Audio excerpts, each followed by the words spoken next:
تم میں سے کون کیسے عمل کرتا ہے؟ اللہ کو علم میں تو ہے، لیکن کل قیامت کے دن اللہ جب کسی کو جنت دے اور کسی کو جہنم دے تو اللہ ایسا عادل اور ایسا منصف اور ایسا انصاف کرنے والا ہے تاکہ تمہیں خود معلوم ہو کہ تم دنیا میں کیا کر کے آئے ہو۔ تو اللہ ہر ایک کے ساتھ انصاف فرمائے گا۔ وَإِذَا تُتْلَى عَلَيْهِمْ، اب یہ قریش مکہ مشرکین کی بات کی جا رہی ہے۔ وَإِذَا تُتْلَى عَلَيْهِمْ آيَاتُنَا بَيِّنَاتٍ، اور جب ان پر تلاوت کی جاتی تھی آیاتنا بینات، ہماری واضح آیات، قال الذین لا یرجون لقاءنا، تو ان میں سے وہ لوگ جو ہم سے ملاقات کی امید نہیں رکھتے تھے وہ حضور سے کیا کہتے؟ ائتی بقرآن غیر ھذا، اس قرآن کے بدلے کوئی اور قرآن لائی، او بدل، یا اس کے اندر تھوڑا سا رد و بدل کر دیں، چینج کریں اس کو۔ یہ کیوں ہوتا تھا؟ وہ چاہتے تھے کہ اس قرآن میں تو ہمارے بتوں کی مذمت کی گئی ہے، ہمارے شرک کی نفی کی گئی ہے، اس کے اندر ہماری جہالت کی جو رسمیں ہیں ان کو رد کیا گیا ہے، تو اس قرآن کو ہم نہیں مانیں گے۔ ایسا کیجئے کہ ہم چلیں، آپ کی بات ماننے کو تیار ہیں، آپ کے ساتھ کھڑے ہو جائیں گے، لیکن ایسا کریے وَاحْلُلْ عُقْدَةً مِّن لِّسَانِي يَفْقَهُوا قَوْلِي اللهم صل على سيدنا ومولانا محمد معدن الجود والكرم وآله وصحبه وبارك وسلم وَلَقَدْ أَهْلَكْنَا الْقُرُونَ مِن قَبْلِكُمْ لَمَّا ظَلَمُوا وَجَاءَتْهُمْ رُسُلُهُم بِالْبَيِّنَاتِ وَمَا كَانُوا لِيُؤْمِنُوا كَذَلِكَ نَجْزِي الْقَوْمَ الْمُجْرِمِينَ۔ صدق اللہ مولانا العظیم۔ سورہ یونس کی آیت نمبر 13 ہے اور 11 چیپٹر کا 11ویں سپارے کا 7واں رکوع ہے۔ اللہ رب العزت فرماتا ہے، اور بے شک ہم نے ہلاک کیا القرون، بے شمار قوموں کو، من قبلکم، تم سے پہلے، لما ظلموا، ان کے ظلم کے سبب۔ ظلم کیا تھا؟ کہ شرک کرتے تھے، اللہ کے نبیوں کو جھٹلاتے تھے، اللہ کے احکامات سے روگردانی کرتے تھے، نبیوں کو قتل کرتے تھے۔ اللہ فرما رہا ہے کہ ہم نے ان قوموں کو ہلاک کر دیا۔ وجاءتہم رسلہم بالبینات، اور تحقیق آئے ان کے پاس ہمارے رسول بالبینات، واضح نشانیوں کے ساتھ۔ وما كانوا ليؤمنوا، اس کے باوجود بھی وہ ایمان لانے والے نہیں تھے۔ كذلك نجزي القوم المجرمين، اور اللہ تعالیٰ اسی طرح بدلہ دیتا ہے ان لوگوں کو جو جرم کرنے والے ہیں۔ ثم جعلناکم، اب یہ مشرکین مکہ، اہل عرب جن کی طرف حضور آئے ہیں، اب انہیں ڈائریکٹلی خطاب کیا جا رہا ہے۔ ثم جعلناکم، وہ پچھلی قومیں برباد ہو گئیں۔ ثم جعلناکم، پھر اللہ نے تمہیں بنایا، خلائف فی الارض، زمین میں اپنا جانشین، من بعدہم، ان کے بعد، یعنی ساری قومیں آتی رہیں اور سب سے آخر میں یہ قوم آ گئی اور سب سے آخری نبی آئے۔ اب اللہ نے تم لوگوں کو اس زمین میں ان قوم کے بعد اپنا جانشین بنا لیا ہے۔ اللہ کہہ رہا ہے اب کیا ہوگا؟ لِنَنظُرَ كَيْفَ تَعْمَلُونَ، تاکہ اللہ دیکھے کہ تم کیا اعمال کرتے ہو۔ اب اللہ تمہیں چیک کرنا چاہتا ہے۔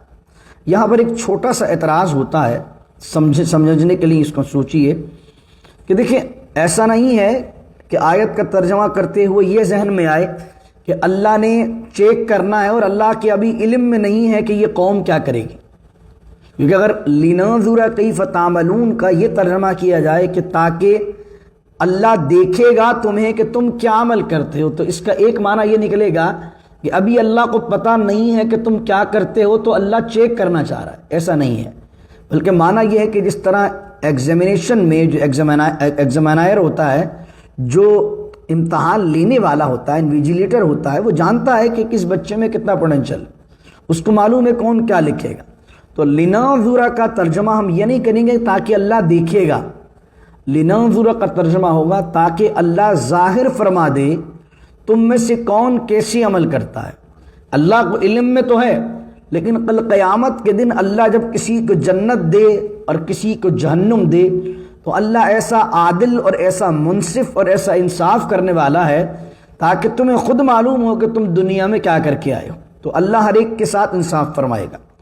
وَإِذَا تُتْلَى عَلَيْهِمْ، اب یہ قریش مکہ مشرکین کی بات کی جا رہی ہے۔ وَإِذَا تُتْلَى عَلَيْهِمْ آيَاتُنَا بَيِّنَاتٍ، اور جب ان پر تلاوت کی جاتی تھی آیاتنا بینات، ہماری واضح آیات، قال الذین لا یرجون لقاءنا، تو ان میں سے وہ لوگ جو ہم سے ملاقات کی امید نہیں رکھتے تھے، وہ حضور سے کیا کہتے؟ ائتی بقرآن غیر ھذا، اس قرآن کے بدلے کوئی اور قرآن لائیے، او بدل، یا اس کے اندر تھوڑا سا رد و بدل کر دیں، چینج کریں اس کو۔ یہ کیوں ہوتا تھا؟ وہ چاہتے تھے کہ اس قرآن میں تو ہمارے بتوں کی مذمت کی گئی ہے، ہمارے شرک کی نفی کی گئی ہے، اس کے اندر ہماری جہالت کی جو رسمیں ہیں ان کو رد کیا گیا ہے، تو اس قرآن کو ہم نہیں مانیں گے۔ ایسا کیجئے کہ ہم چلیں، آپ کی بات ماننے کو تیار ہیں، آپ کے ساتھ کھڑے ہو جائیں گے، لیکن ایسا کریے کہ آپ کوئی نیا قرآن لے کر آئیں، او بدل، یا اس میں کچھ ایسا کر دیں کہ تھوڑی چینجنگ کریں، تاکہ کچھ آپ ہماری بات رکھیں، کچھ ہم آپ کی بات رکھیں، اور مل جل کر کمپرومائزنگ سچویشن میں کام چل سکے۔ تو اللہ کیا کہہ رہا ہے؟ قل ما یکون لی ان ابدلہ من تلقاء نفسی، اے حبیب فرما دیجئے مجھے اختیار ہی نہیں ہے ان ابدلہ من تلقاء نفسی، کہ میں اپنی طرف سے اس میں کچھ رد و بدل کر سکوں۔ ان اتبع الا ما یوحی الی، اور میں تو صرف اسی کی اتباع کرتا ہوں جو میرا رب میری طرف وحی کرتا ہے۔ یہ میں نے اپنی تصنیف تھوڑی ہے، یہ قرآن میں نے خود تھوڑی بنایا ہے، یہ تو جو وحی آتی ہے وہ ویسی ہی میں تم تک پہنچا دیتا ہوں۔ انی اخاف ان عصیت، اور اگر بفرض محال میں خدا کی نافرمانی کروں اس معاملے میں، کہ خدا نہ خواستہ بفرض محال رد و بدل کروں، تو میں ڈرتا ہوں اس دن کے عذاب سے جو بہت عظیم دن ہوگا۔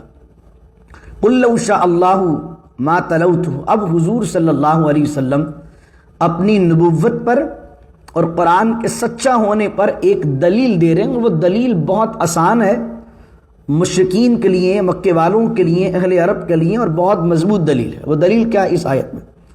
قل لو شاء اللہ، اے حبیب فرما دیجیے لو شاء اللہ، اگر اللہ چاہتا، ما تلوتہ علیکم، تو میں اسے تم پر تلاوت نہیں کرتا، ولا ادراکم بہ، اور نہ اللہ تمہیں اس کی خبر دیتا۔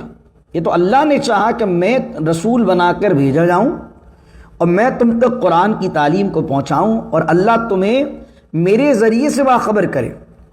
وگرنہ فقد لبثت فیکم عمرا من قبلی، حالانکہ میں نے گزاری ہے ایک بڑی عمر، ایک طویل عمر کا حصہ، فیکم من قبلی، اس سے پہلے تمہارے اندر۔ افلا تعقلون، کہ تم میں عقل نہیں ہے؟ یعنی حضور صلی اللہ علیہ وسلم نے اعلان نبوت کیا ہے 40 سال کی ایج میں، تو حضور علیہ السلام کہہ رہے ہیں 40 سال سے جو پہلے کی میری زندگی ہے، جو میں نے تم میں گزاری ہے۔ قرآن نے کہا نا فقد لبثت فیکم عمرا من قبلی، کہ ایک عمر میں نے تم میں گزاری ہے۔ بتاؤ میں نے کسی عالم یا کسی واعظ یا کسی خطیب کے جلسے میں شرکت کر کے کبھی میں نے 40 سال میں اس سے کچھ سیکھا ہو؟ کبھی میں نے جھوٹ بولا ہو؟ کبھی میں نے امانت میں خیانت کی ہو؟ کبھی میں کسی کے پاس پڑھنے گیا ہوں؟ کبھی میں کسی یہودی کی درسگاہ میں جا کر بیٹھا ہوں؟ کبھی میں نے کسی عیسائی کے سامنے جا کر سیکھا ہو؟ تمہاری سامنے اس مکے میں رہتے ہوئے 40 سال گزر گئے مجھے۔ میری زندگی کو تم دیکھو گے کہ اچانک سے میں ساری قوموں کے احوال بیان کر رہا ہوں، میں پچھلی انبیاء کے تذکرے بیان کر رہا ہوں، میں آنے والی غیب کی خبریں جو قرآن میں بیان کی گئی ہیں وہ بیان کر رہا ہوں۔ تو یہ اچانک سے یہ سارا علم کہاں سے آ گیا؟ تم جانتے ہو میرا تو اس طرف کوئی انٹرسٹ نہیں تھا کہ میں تاریخ کا مطالعہ کروں یا تاریخ کے کسی تاریخ دان کے پاس جاؤں۔ کبھی میں نے کوئی نہ شاعری کی ہے، نہ اس سے پہلے میں نے کوئی ادیبانہ گفتگو کی ہے، کیونکہ آدمی زندگی میں جس نہج پر چل رہا ہوتا ہے لوگ کہتے ہیں کہ یار یہ بڑا ہو کے ادیب بنے گا، یہ بڑا ہو کے شاعر بنے گا، اس کی جو محفلیں ہیں، اس کی جو مجلسیں ہیں، یہ فلاں فلاں واعظین اور جو ہے اسکالرز کے ساتھ ہیں، تو یہ ان سے سیکھ کے آیا ہے۔ اللہ نے اپنے حبیب کو امی کیوں رکھا؟ میں نے بیان کیا تھا آپ کو، امی کا معنی ان پڑھ نہیں ہے، امی کا معنی ہے بے پڑھا۔ کائنات میں جس نے کسی سے نہ پڑھا ہو، اللہ نے اپنے حبیب کو بے پڑھا کائنات میں کسی اور سے اس لیے رکھا تاکہ جب قرآن نازل ہو تو کوئی قرآن پر یہ اعتراض نہ کر سکے کہ یہ قرآن اللہ کی کتاب نہیں ہے، بلکہ وہ جو بڑے بڑے 4 استاد ہیں جن سے آپ نے پڑھا ہے انہوں نے آپ کو کچھ سکھایا ہے، تو آپ نے ان 4 استادوں سے جو سیکھا ہے اس کو کمپائل کر کے ایک بک بنا دیا۔ اس لیے اللہ نے اپنے حبیب کو امی رکھا۔ تو فرمایا فقد لبثت فیکم عمرا من، اور کردار کی کیا بات ہے، اعلان نبوت سے پہلے حضور 35 سال کے ہیں، 35 ایئرس۔ مکے کے اندر آ گیا طوفان، جس کی وجہ سے کعبے کی جو عمارت تھی وہ مخدوش ہو گئی، کمزور ہو گئی۔ اب مکے والوں نے جو بھی ان کے پاس کلیکشن تھا، ڈونیشن تھا، مل کر قبائل نے کعبے کی تعمیر میں لگایا، اور اب حجر اسود کو کعبے میں نصب کرنے کی باری آئی کہ اب کعبے میں حجر اسود کون لگائے گا۔ آپ کو پتہ تھا قبائلی سسٹم تھا، اور یہ بھی ایک بڑے اعزاز کی بات تھی کہ حجر اسود کو کعبے میں تعمیر کے بعد لگانا۔ تو اس پر اختلاف ہو گیا اور جھگڑا ہونے لگا کہ ایک قبیلہ کہتا کہ ہم لگائیں گے، ایک قبیلہ کہتا ہم لگائیں گے۔ تو سارے قبیلے مل کر بیٹھے اور فیصلہ کیا کہ کل صبح ہم صبح ارلی مارننگ یہاں آ جائیں گے، اور سارے قبیلے والے اندر موجود ہوں گے اور سارے سردار اندر موجود ہوں گے، اور جو شخص بھی پہلا حرم کے اندر انٹر ہوگا وہ فیصلہ کرے گا کہ کعبے کے اندر حجر اسود کو کون نصب کرے گا۔ اگلے دن ارلی مارننگ سارے قبیلے اور سارے سرداران حرم میں مکہ میں آ کر بیٹھے ہوئے ہیں۔ جو پہلا شخص مسجد حرام میں انٹر کرتا ہے اس کا نام ہے محمد مصطفیٰ صلی اللہ علیہ وسلم، حضور کے ساتھ داخل ہوتی ہے۔ جیسے ہی سارے قبیلے حضور کے چہرے کو دیکھتے تو کہتے ہیں ہذا امین، یہ تو بہت امین ہیں، امانت دار ہیں، ان کے اوپر ہم سب کو ٹرسٹ ہے یہ، اور یہ جو فیصلہ کریں گے ہم سب کو منظور ہے۔ نبی کریم صلی اللہ علیہ وسلم کو اعلان نبوت سے پہلے مکے کا بچہ امانت کے لحاظ سے جانتا تھا، صداقت کے لحاظ سے جانتا تھا۔ تو حضور کہہ رہے ہیں کہ جس شخص نے عام زندگی میں کسی عام بندے کے بارے میں جھوٹ نہیں بولا ہو، وہ اللہ کے بارے میں جھوٹ کیسے بول سکتا ہے؟ تو فقد لبثت فیکم عمرا من قبلی۔ اب حضور نے فیصلہ کیا کیا، کعبے کے اندر لگایا کس نے حجر اسود کو؟ حضور صلی اللہ علیہ وسلم نے کیا خوبصورت فیصلہ کیا۔ حضور صلی اللہ علیہ وسلم نے فرمایا چادر منگاؤ، چادر منگائی گئی۔ نبی کریم علیہ السلام نے فرمایا کہ اب ہر قبیلے والا اپنا ایک ایک ریپریزنٹیٹیو، یعنی ایک سردار یا کوئی سردار کے علاوہ جو اس کو ریپریزنٹ کرے قبیلے کو، ایک ایک بندہ مجھے دے دو۔ سب لوگوں نے ایک ایک بندہ اپنے اپنے قبیلوں کی طرف سے اپنے اپنے ریپریزنٹیٹیوز جو تھے، نمائندگان جو تھے، ان کو بھیج دیا۔ نبی کریم صلی اللہ علیہ وسلم نے فرمایا اب اس چادر پر حجر اسود کو رکھو۔ سب لوگوں نے مل کر حجر اسود کو رکھا۔ نبی کریم صلی اللہ علیہ وسلم نے فرمایا اب یہ سارے قبیلے کے جو نمائندگان ہیں، ریپریزنٹیٹیوز ہیں، یہ چادروں کے کونوں کو پکڑ لیں، اور چادر کے کونے کو پکڑ کے ہر بندہ جو ہے وہ اٹھائے چادر کو۔ سب لوگوں نے کیا کیا کہ جو قبائل تھے سب لوگوں نے اٹھایا۔ جب وہ بلند ہو گیا تو حضور صلی اللہ علیہ وسلم نے اپنے ہاتھ مبارک سے، اپنے دست اقدس سے حجر اسود کو اٹھا کر کعبے میں نصب کر دیا۔ سارے قبیلوں کی پارٹیسپیشن بھی ہو گئی، اور اللہ کے نبی کے ہاتھ سے حجر اسود نصب بھی ہو گیا۔ یہ اعلان نبوت سے پہلے کا واقعہ ہے۔ تو حضور کہہ رہے ہیں فقد لبثت فیکم عمرا من قبلی، یہ جو میں آج وہی بیان کر رہا ہوں تو میں وہی ہوں جس کو تم امین کہتے تھے، میں وہی ہوں جسے تم صادق کہتے تھے، میں وہی ہوں جس کے فیصلے پر تم راضی رہتے تھے، میں وہی ہوں کہ جس کے کردار پر آج تک کسی نے انگلی نہیں اٹھائی۔ تو کیا پتہ چلا اللہ جب نبی بناتا ہے، اور نبیوں کی جو زندگی اعلان نبوت سے بھی پہلے کی ہوتی ہے وہ بھی بے داغ ہوتی ہے، اس میں کوئی عیب نہیں ہوتا، کیونکہ اللہ کا نبی جو ہوتا ہے وہ پیدائشی طور پر ہر گناہ سے اور ہر عیب سے پاک پیدا ہوتا ہے۔ اللہ اکبر۔ پھر اس آیت کو دلیل بنایا ہے مرزا غلام قادیانی کے بیٹے مرزا بشیر الدین نے۔ یہ جو آیت نازل حضور کے لیے ہوئی ہے صلی اللہ علیہ وسلم، اور مرزا بشیر الدین نے جو کتاب لکھی، مرزا بشیر الدین جو ہے وہ مرزا غلام احمد قادیانی کا بیٹا بھی ہے، اور مرزا غلام قادیانی کا یہ دوسرا خلیفہ بھی ہے۔ وہ کتاب میں لکھتا ہے کہ دیکھو جو آیت رسول اللہ کے لیے نازل ہوئی فقد لبثت فیکم عمرا من قبلی، کہ تم میں اس نے ایک عمر گزاری ہے، تو یہ آیت ایک طرح سے مرزا غلام قادیانی کے لیے بھی ہے۔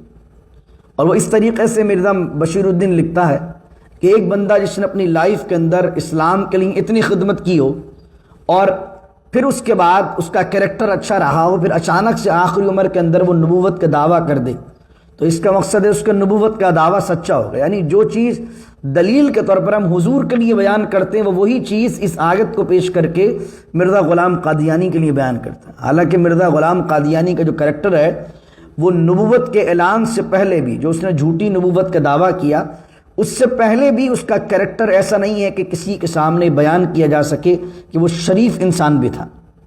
اس کی کتابیں آپ پڑھیے، اس کی کتابوں کے اندر سب سے پہلی بات جو برٹش جو ایسٹ انڈیا کمپنی تھی، برطانیہ کا وہ پپٹ تھا، کہ اس کے اشتہار میں اس نے خود لکھا کہ میں 12 سال سے یہ کوشش کر رہا ہوں کہ مسلمانان ہند جو ہندوستان کے مسلمان ہیں ان پر جو ہے وہ برٹش یہ جو امپائر ہے، یہ جو سلطنت حکومت ہندوستان میں، اس کی اطاعت کرنا مسلمانوں پر فرض ہے، اس کے خلاف جہاد کرنا حرام ہے۔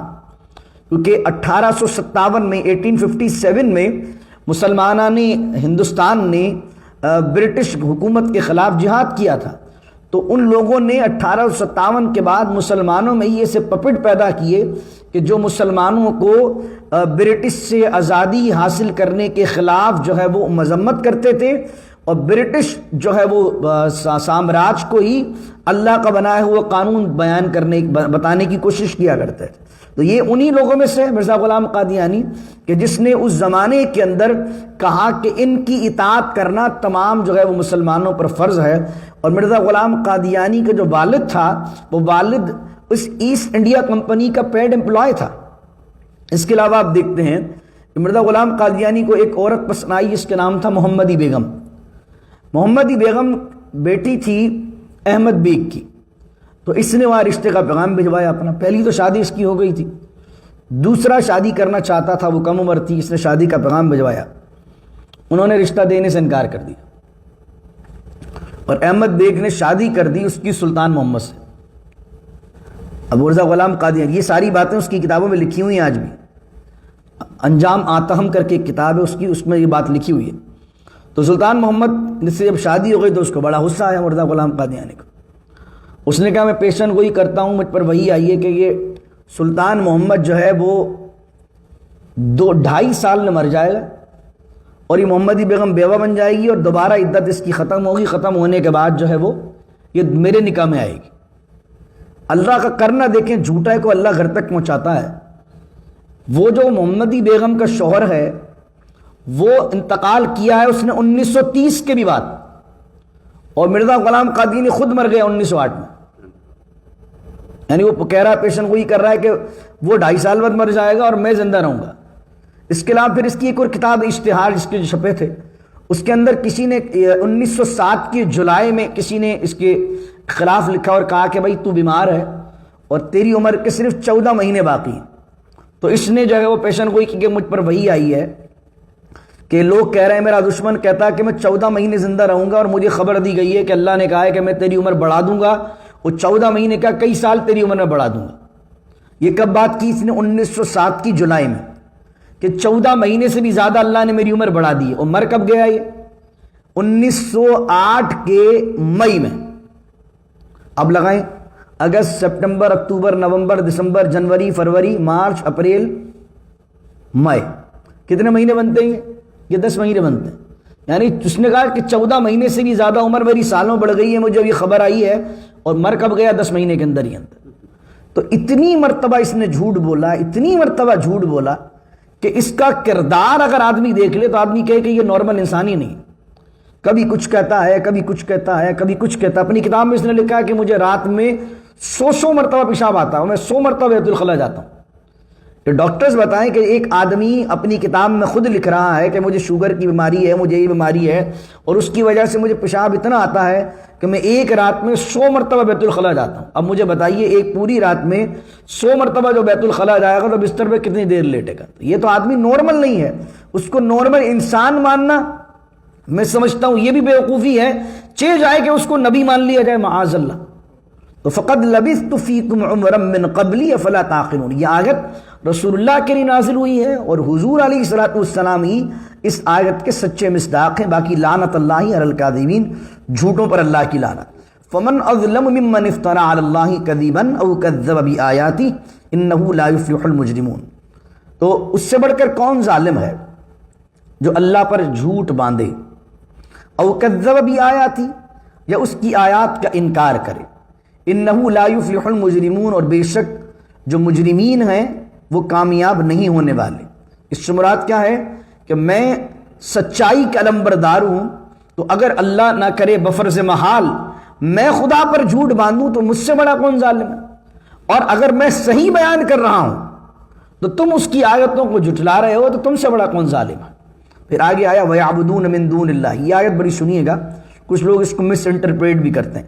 وَيَعْبُدُونَ مِن دُونِ اللَّهِ، یہ لفظ پہلا لفظ سمجھیے گا، وَيَعْبُدُونَ، یہ یاد رکھیے، وہ عبادت کرتے ہیں من دون اللہ، اللہ کو چھوڑ کر ان کی، ما لا يضرهم ولا ينفعهم، جو نہ انہیں نفع دے سکتے ہیں نہ نقصان دے سکتے ہیں۔ اور عبادت کیوں کرتے ہیں؟ وَيَعْبُدُونَ کا لفظ آیا، وَيَقُولُونَ هَؤُلَاءِ شُفَعَاؤُنَا عِندَ اللَّهِ، وہ کہتے ہیں کہ یہ سارے کے سارے ہمارے شفیع ہیں، ہماری شفاعت کرنے والے ہیں، ہمارے سفارشی ہیں اللہ کے نزدیک۔ قُلْ أَتُنَبِّئُونَ اللَّهَ، تو کیا وہ خبر دیتے ہیں اللہ کو اس چیز کی، بِمَا لَا يَعْلَمُ فِي السَّمَاوَاتِ وَلَا فِي الْأَرْضِ، جو اللہ نہیں جانتا ہے زمین و آسمان میں، کہ اللہ نہیں جانتا کہ وہ تمہارے سفارشی ہیں اور وہ تمہارے سفارشی ہیں، یعنی جو چیز اللہ کے علم میں نہیں ہے اس کا مقصد ہے وہ موجود ہی نہیں ہے، کیونکہ اللہ کہتا ہے وَلَا يُحِيطُونَ بِشَيْءٍ مِّنْ عِلْمِهِ، ہر چیز اس کے علم میں ہے، تو ان کا سفارشی تمہارا ہونا جب اللہ کے علم میں نہیں ہے اس کا مقصد یہ ہے ہی نہیں، اس کا مقصد یہ سفارشی ہے ہی نہیں۔ سبحانہ و تعالی، اور اللہ پاک ہے اور بہت بلند ہے، اما یشرکون، جو یہ شرک کر رہے ہیں اللہ کے بارے میں، اس سے اللہ بہت بلند ہے۔ یہ آیت نازل ہوئی ہے بتوں کے لیے۔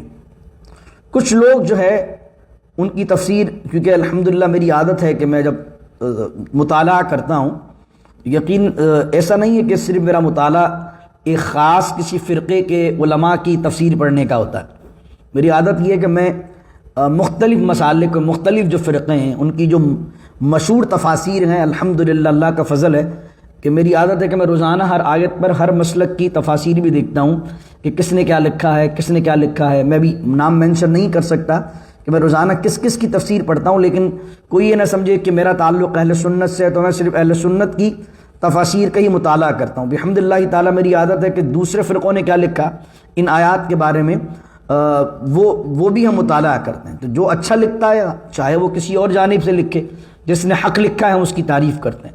لیکن کچھ لوگ ہیں وہ تفسیر لکھتے ہوئے بھی اپنے فرقے کے ساتھ باعث ہوتے ہیں، تو وہ تفسیر لکھتے ہوئے بھی دوسرے فرقے پر اشاروں میں ٹون کر رہے ہوتے ہیں۔ تو ایک دو تفاسیر کا میں نے مطالعہ کیا تو وہ جو مفسر تھے ان کا تعلق کسی اور فرقے سے تھا، تو انہوں نے اس سارے آیت کے اندر بریلویوں کو بھی لپیٹ دیا۔ انہوں نے کس طریقے سے کہا کہ دیکھو اللہ کہہ رہا ہے کہ یہ نفع نہیں دے سکتے، نقصان نہیں دے سکتے، تو یہ جو بزرگوں کے پاس، پیروں کے پاس، مرشدوں کے پاس، یہ نبیوں کی قبروں پہ جاتے ہیں اور ان کے بارے میں کہتے ہیں یہ اللہ کی ہماری سفارش کریں گے، تو یہ تمام آیتیں ان کے لیے۔ حالانکہ دیکھیں آیت کا پہلا لفظ کیا بول رہا ہے وَيَعْبُدُونَ، وہ عبادت کرتے ہیں۔ مجھے بتائیے مزارات پہ جا کے سجدہ کرنا حرام، تالے باندھنا حرام، ڈوریاں باندھنا حرام، یہ سارے ناجائز چیزیں ہیں، لیکن کوئی بھی مدار پر جا رہا ہے تو اس کے ذہن میں کبھی بھی یہ نہیں ہوتا کہ کوئی وہ خدا کا مدار ہے۔ قبر میں لیٹنے والے کو جو اللہ کا ولی آرام فرما رہا ہے، کسی کی نیت نہ اس کو خدا سمجھنے کی ہوتی ہے نہ اس کی عبادت کرنے کی ہوتی ہے۔ یہ ہم مانتے ہیں کہ مزارات اولیاء پر بہت ساری چیزیں غیر شرعی ہوتی ہیں، ان کا سد باب کرنا چاہیے، ان کی اصلاح کرنی چاہیے، لیکن شرک کہہ دینا کسی چیز کو یہ بہت بڑا الزام ہے۔ شرک تب ہوگا کہ جب سامنے والا صاحب قبر کو خدا مانے اور خدا مان کر اس کی عبادت کرے، اور قرآن کے بتوں کے لیے کہہ رہا ہے وَيَعْبُدُونَ مِن دُونِ اللَّهِ مَا لَا يَضُرُّهُمْ وَلَا يَنفَعُهُمْ، وہ اللہ کو چھوڑ کر ان کی عبادت کرتے ہیں۔ اب مجھے بتائیے ایک جاہل سے جاہل بھی مسلمان ہو جس کو قرآن پڑھنا بھی نہیں آتا ہو، اگر وہ خواجہ معین الدین کے دربار میں جائے گا، خواجہ نظام الدین کے دربار میں جائے گا، تو خواجہ نظام الدین کو اللہ کا بندہ سمجھے گا یا اللہ سمجھے گا؟ جاہل سے جاہل بھی ہو وہ اللہ کا بندہ ہی سمجھے گا۔ تو اس سے مراد کیا ہوا کہ پھر یہ آیت ان لوگوں کے لیے نہیں ہے، اور اللہ کے ولیوں کا، اللہ کے نبیوں کا شفیع ہونا یہ تو قرآن سے ثابت ہے۔ آیت الکرسی میں ہم نے کہا پڑھا تھا من ذا الذی یشفع عندہ الا باذنہ۔ ابھی اس آیت کے شروع کے اندر میں کیا پڑھا تھا اس سورت کے اندر ما من شفیع الا من بعد اذنی، یعنی کون ہے جو اس کی بارگاہ میں سفارش کر سکے سوائے اس کی اجازت کے؟ تو اس کا مقصد ہے کچھ لوگ ہوں گے، کچھ ہستیاں ہوں گی جنہیں وہ اجازت دے گا شفاعت کروانے کی۔ اگر وہ کسی کو اجازت دیتا ہی نہیں قیامت کے دن شفاعت کروانے کی، اس سفارش کرنے کی، تو وہ الا اذنی کے کیوں کہتا، من بعد اذنی کیوں کہتا؟ وہ تو کہتا سفارش ہے ہی نہیں، شفاعت ہے ہی نہیں، لا شفاعت فی یوم القیامہ، کوئی شفاعت نہیں ہے، کوئی سفارش نہیں ہے قیامت کے دن۔ لیکن جب وہ خود کہہ رہا ہے ما من شفیع الا من بعد اذنی، کوئی سفارش نہیں ہوگی سوائے اس کی اجازت کے، تو وہ خود بتا رہا ہے کہ یہ مشرکین جو بتوں کو پوج رہے ہیں اور بتوں کی عبادت کر کے شرک کر کے ان بتوں کے لیے یہ سمجھ رہے ہیں کہ یہ شفعاؤنا عند اللہ ہوں گے، تو ان بتوں کو اللہ اجازت نہیں دے گا۔ یہ شرک بھی کر رہے ہیں اور دوسرا کام کیا کر رہے ہیں؟ عبادت بھی کر رہے ہیں، شرک بھی کر رہے ہیں، اور ساتھ ساتھ ان لوگوں کو جن کو اللہ نے اجازت نہیں دینی ہے ان کے لیے عقیدہ رکھ رہے ہیں کہ وہ شفیع ہیں۔ اور مومن کیا کر رہا ہے؟ مومن ایک تو شرک نہیں کر رہا، اللہ کا بندہ سمجھ رہا ہے کہ اللہ کے ولی ہیں، یہ انبیاء ہیں، یہ صحابہ ہیں، یہ علماء ہیں، ان کے بارے میں احادیث بھی کثرت سے آئی ہیں شفاعت کے بارے میں دلائل اس لیے دے رہا ہوں کہ یہ آیتیں جو شفاعت کے منکر ہیں، یہ سفارش کے منکر ہیں، یہ توسل کے منکر ہیں، وہ آیتیں مشرکین کے لیے جو نازل ہوئی ہیں وہ مسلمانوں میں فٹ کر کے شرک کا فتویٰ دے دیتے ہیں۔ تو کم از کم یہ احتیاط کرنی چاہیے، کسی کے اوپر شرک کا الزام لگانا یہ بہت بڑی جرت ہے۔ یعنی آپ کسی کو شرک کہہ رہے ہیں تو اس کا مقصد ہے آپ نے اس کو اسلام کے دائرے سے نکال دیا، آپ اس کی تکفیر کر رہے ہیں۔ قرآن کیا کہہ رہا ہے؟ ان اللہ لا یغفر ان یشرک بہ ویغفر ما دون ذلک لمن یشاء، اللہ ہر گناہ بخش دے گا، شرک نہیں بخشے گا۔ تو اس کا مقصد ہے آپ نے کسی کے بارے میں کہہ دیا کہ تو مشرک ہے، تو شرک کرتا ہے، یا تم شرک کرتے ہو، تو اس کا مقصد کیا آپ کہہ رہے ہو کہ تم مشرک ہو۔ اور جب آپ مشرک اس کو کہہ رہے ہیں اس کا مقصد ہے آپ کہہ رہے ہیں کہ بھائی تو اسلام سے فارغ۔ تو اب جتنے لوگ ہیں پھر مشرک کے بارے میں کیا احکامات ہیں؟ مشرک کے بارے میں یہی احکامات ہیں سارے کے سارے کہ جناب والا ان کے شادی نہیں کی جائے، ان کے ہاتھ کا ذبیحہ کھایا نہ جائے۔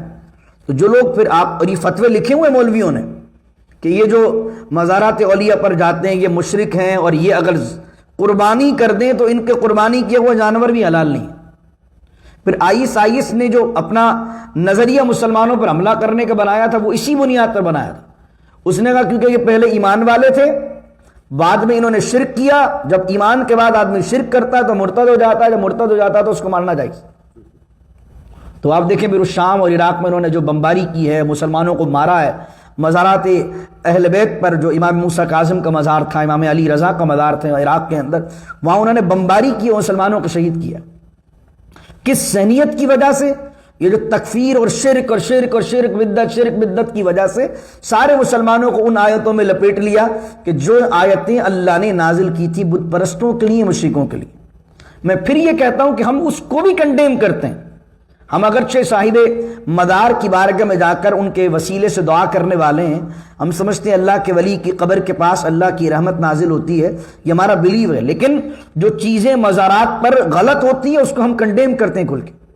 یہ کوئی سجدہ نہیں، کچھ نہیں، وہاں جائیے تلاوت قرآن کیجیے، وہاں جائیے اللہ کی بارگاہ میں نوافل ادا کیجیے، ان بزرگ کو اصال بھی کیجیے، ان کے وسیلے سے اللہ کی بارگاہ میں دعا کیجیے۔ یہ نظریہ صاف ستھرا ہے۔ اور باقی اس کے علاوہ جو خرافات میں ہو رہی ہیں، جو آج کل مزارات پہ یہ ڈرامے چل رہے ہیں، اس کو ہم کنڈیم کرتے ہیں، اس کے ہم خلاف ہیں، لیکن ایک طرف کنڈیم کرنا اور ہے لیکن سارے مسلمانوں کو مشرک کہنا اور ہے۔